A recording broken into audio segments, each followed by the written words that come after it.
Un de mes grands coups de cœur de l'année, à la fois c'est un album, donc ça fait album un peu Noël, un cadeau à offrir, très abondamment illustré et qui couvre toute une période historique, mais sur tous les niveaux. Là, il y a un reclassement historique, il y a l'évolution de la société, l'évolution des loisirs, l'évolution du cinéma, des arts, de la culture et tout ça. Et là, Jean-Christophe Buisson s'est occupé de l'année 1917 qui pour lui, et il a raison, c'est l'année qui a changé le monde et qui a façonné le XXe siècle. Et on s'en rend pas compte à ce point-là, on pense toujours que c'est 14, tout ça. Non, c'est vraiment 17 parce que c'est une année de déroulement pratiquement de la fin de la Première Guerre mondiale. C'est 2 révolutions en Russie, c'est donc le prélude à la fondation du premier État communiste. C'est la première fois que les États-Unis interviennent militairement en Europe, donc c'est là qu'ils vont commencer à imposer leur leadership sur la planète. C'est à partir de 1917. C'est la déclaration Balfour qui permet aux Juifs de la création d'un État. C'est l'apparition de la notion de guerre totale. C'est dans les arts l'invention du mouvement Dada et le surréalisme, c'est aussi la création de la Coupe du Monde de football, c'est toute l'épopée, et Dieu sait que c'est d'actualité de nos jours avec tout ce qui se passe en Syrie, c'est toute l'épopée racontée de Laurence d'Arabie,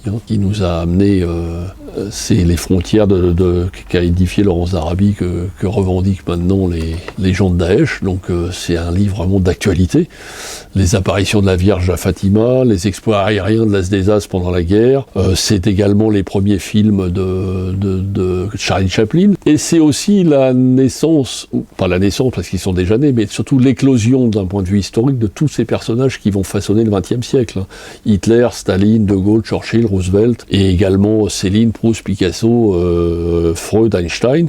Il raconte ça d'une manière vraiment simple et facile, et surtout chronologique, c'est-à-dire qu'on part vraiment du jour par jour, mois par mois. Il vous raconte l'année 17, tout en même temps vous proposez des portraits de tous les gens que je viens de vous citer à travers les chapitres nombreux, donc au mois d'avril, et après il y a on passe d'abord sur la description de tout ce qui s'est passé au mois, et après il y a le portrait à la suite de différentes personnalités qui vont faire et façonner le XXe siècle. Et alors c'est d'un point de vue chronologique, mais tout est mélangé, que ce soit la Première Guerre mondiale, ce qui se passe en Russie en même temps, ce qui se passe aux États-Unis, la création du cinéma, parce que c'est vraiment l'année où ça commence. C'est un bouquin absolument passionnant qui se lit vraiment comme un bouquin d'aventure. On est replongé dans ce début de siècle, dans le balbutiement du XXe siècle. Et vu ce qui se passe en ce moment, un siècle plus tard, j'ai un petit peu l'impression, et je pense que l'auteur l'a un petit peu fait aussi dans ce sens-là, j'ai l'impression que l'année 2017 sera aussi une année charnière avec tout ce qui se passe en ce moment et les aboutissements, et notamment les différentes élections qui ont lieu un peu partout en ce moment, et voir ce qui va se passer maintenant au Moyen-Orient. Et le 2017, c'est peut-être aussi le démarrage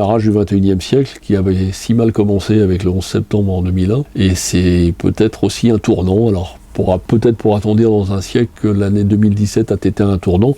En tout cas pour le XXe siècle, c'est certain, depuis que j'ai lu ce livre, j'en suis persuadé, l'année 1917 est le tournant du XXe siècle et le début vraiment de la mise en place de ce siècle terrible qui vient de se terminer il y a une quinzaine d'années. 1917, l'année qui a changé le monde, un livre illustré abondamment, qui redonne en plus du plaisir à la lecture, par Jean-Christophe Buisson, les éditions Perrin.